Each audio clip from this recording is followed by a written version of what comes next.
All right, so we're down here at LA Live tonight, waiting for it to get a little bit darker. We're going to be doing a night portrait session, but the caveat here is that we are only going to be using natural light.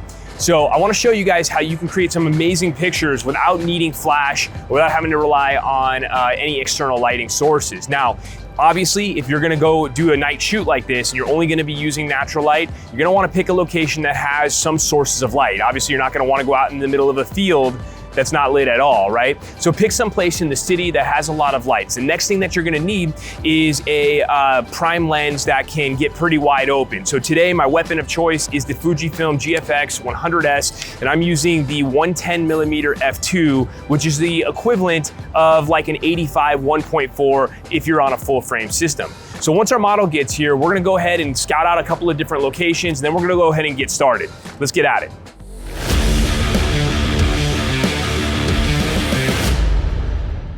All right, so what we're gonna do is we're gonna use this this bus stop or movie poster sign right here as a source of light. So what I'm doing is I'm trying to find one of these, and there's a few of them all over this property, but I'm trying to find one that's got a little bit of light in the background so that I can create a little bit of dimension. So what I'm gonna do is I'm gonna turn Anna, who's our model right here, toward the light real quick. So I'm just gonna kind of turn you so you're facing up against this right here, get in real close.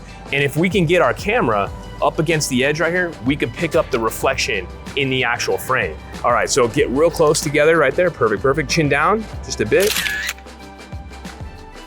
Another little trick that I could do once I got my shot dialed in is I could pull up a bokeh pattern on my phone. Just do a Google search real quick, and then I can hold it in front of my camera to create a little bit of dimension in my shot, to give it a little bit of an abstract kind of neon feel. So let's go ahead and do that and see what happens right here. So let's go ahead and lean you in right here, and it looks like this thing got darker, didn't it? Here we go, hold that. You know, come forward just a little bit. Right there, perfect. Chin this way just a touch. Hold that. Perfect, perfect. All right, so we got this really big softbox right up here. It's a big screen.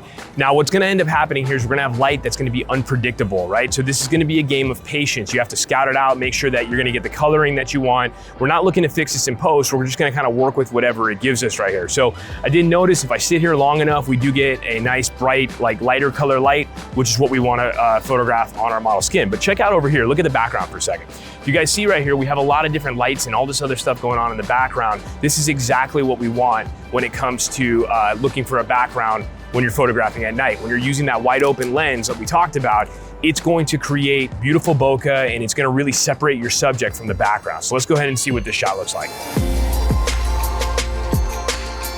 Chin this way again.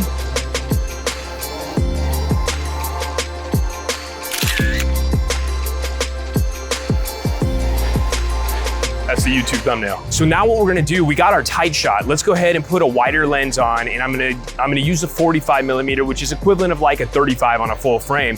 And we're gonna go ahead and capture this entire scene right here with the lines from the building leading into her to kind of frame her to make a better composition. So let's get you right back out there again. Now bring the heels together and just bend that knee again. All right, I like what I got. So in this instance, this lens doesn't go to f2, it goes to f2.8. So I had to go ahead and open up my shutter speed just a little bit, but I'm already at 1/25 of a second and ISO 1250, and I got plenty of room to go in these modern cameras. Pretty much any one of the modern full frame cameras, even the Fuji cameras like the X-T3, X-T4 can handle low light up to 6400 and up without any problems these days. So not even worried about shooting at this in this environment. All right, in our next scene right here, we have a couple of different elements to work with. Now take a look up here.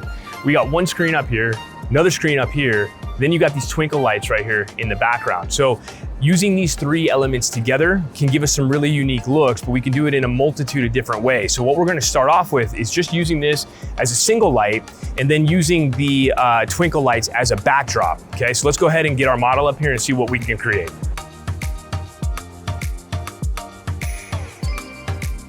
We're running into a lot of different challenges right now because the lights keep changing, not just colors, but also intensity. So I'm constantly having to work the shutter right here in order to make sure that I'm not over or underexposing. Post-production will help, but obviously we want to get it right as much as we can in camera. All right, so right here, let's go hands on your hips again like that, and then turn the knee over just like this. Perfect, hold that for a second. So let's go ahead and bring your hands now maybe around your face, just like this. Yeah, let's do that. Now what we're gonna do right now is we're gonna use these two light sources. So think about it like you're in the studio and you have two soft boxes. You can create kind of side lighting with a little bit of a hair light behind the subject. And that's exactly what we're gonna do right now. What we're gonna do is I'm gonna change my angle to over here, and I'm gonna bring you to this corner now. So as you can see here, this is it's a waiting game. You have to wait for the light to hit right. You have to wait for the wind, all of the things to come into play at the right time. And when that does happen, just make sure you're shooting through those moments. All right, so we found this really cool can light right above here as we're walking down the street. Stuff like this will happen everywhere. If you're in a hotel room or a hotel lobby or a hotel hallway, should I say, you'll find these all the time. We do it as when we're shooting weddings. But at nighttime, it's really cool because you've got this really kind of dark, dramatic fall off. So we have to pose her and give her a reason to kind of turn her chin up into the light. So let's see what ends up happening right here. So let's go ahead, turn your chin up in the light. I'm gonna have you close your eyes right there. Chin down just a touch right there. Chin down a little bit more, and then turn your chin to the right just a touch. Yeah, that right arm, just put it on your hip. Hold that right there. I'm gonna bring you here. I'm gonna have you toss your hair like this. And as you get up here, we want that light to hit you in the face, okay? So let's go ahead and bring you on this side. On 3, 1, 2, and 3. That was really cool. All right, guys, there you go. Night portraits in the city. It's not super hard. Find a area that is lit up well, hotels, malls, shopping centers, all sorts of places. Wherever you live, you're gonna have something that's got lighting similar to this that you can work with. And I encourage you guys to go out there, challenge yourselves. If you've never shot out at night before, it could be a lot of fun. You create some really cool images that give your portfolio a little bit of a different look. That's all we have, and we'll catch you on the next one.